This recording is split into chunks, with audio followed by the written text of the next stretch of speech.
The video came through a secure channel, no subject line, no sender name. I was in the desert, boots in the dust, waiting on extraction when I pressed play. At first, just darkness. Then the hiss of liquid.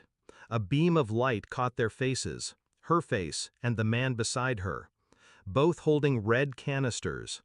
Gasoline pooled in the dirt, around the porch, up the siding, past the open window where a small shadow moved inside. My son. She laughed at something he said. He lit the match. The flare burned too bright on the grainy screen. The image froze there, flames mid-bloom. The feed cut. My throat stayed still. My hands didn't shake. But something in me, something human, shut down in a single, clean motion. I booked the first flight out, and I didn't come alone. By the time I landed, the house was gone. Charred bones on blackened earth. My mother was alive, barely. My son had been pulled out by a neighbor who'd smelled the smoke. She hadn't asked for me. She hadn't even asked for them. She just lay in that hospital bed with her oxygen mask, eyes fixed on a corner of the room no one else could see. The sheriff met me outside. "It's under investigation," he said. His words smelled of cheap coffee and politics. "But there's no evidence tying anyone to—" I didn't bother to finish the sentence for him. He wouldn't say, "my wife."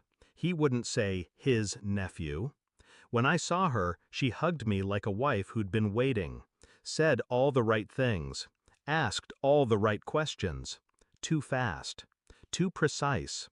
The smell of gasoline was gone from her hair, but I could still see it in my mind. The way she'd smiled. I smiled back. I didn't ask where she'd been that night. Not yet. I started with the small things, a list of her movements, purchases, phone calls. I found the lover's name in a joint credit card statement, hotel charges 3 towns over, calls between them at midnight, hours before the fire. The neighbor who'd pulled my son from the flames remembered a truck idling at the end of the road, described a license plate I already knew. I said nothing, made dinner, slept in our bed, watched her sleep, wondering if she dreamed of the fire. When I was away, I'd been a soldier. Now I was something else, quiet, patient, studying the terrain. I reached out to an old contact in forensics. He got me stills from traffic cameras. Her car, his truck, both heading toward my mother's road an hour before the blaze. I kept everything in a file no one would ever find until I wanted it found. 2 weeks later, my contact handed me the report.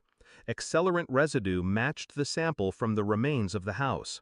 Both vehicles caught on camera. Witness statements placing them together that night. It wasn't suspicion anymore. It was fact. She'd tried to erase my bloodline. With him. That evening, I poured her a drink, slid the folder across the table, watched her open it. Her hands slowed as she flipped the pages. Her eyes darted between me and the photographs. Still frames of her holding the canister, the match's flare caught on camera. "You?" "Yes," I said. She swallowed. No denial, just the quick flicker of someone calculating exit routes that no longer existed.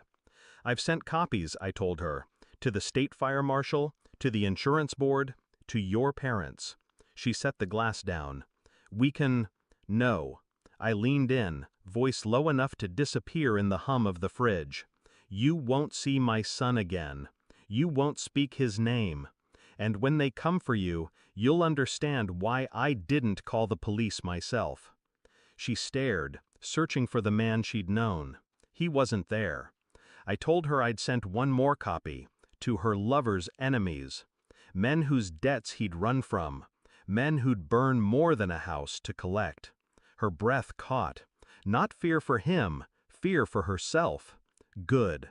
I stood, left her at the table with the file still open, her future bleeding out in black and white. My son sleeps down the hall now. He doesn't wake when the floor creaks, doesn't flinch when the wind rattles the windows. Not yet. The sheriff hasn't called, but the news did. A man matching the lover's description was found in a burned-out car 2 counties away. They used dental records to confirm. She's gone. Left the state, maybe the country. I don't care. Some nights I sit on the porch of my rebuilt house, feel the air, listen for footsteps that never come. People think revenge is fire and fury. It isn't. It's silence. It's leaving them with nothing they can fight, nothing they can fix. It's knowing they'll never get to explain. The last thing I said to her was the last thing she'll ever get from me. You had your match. Now, burn.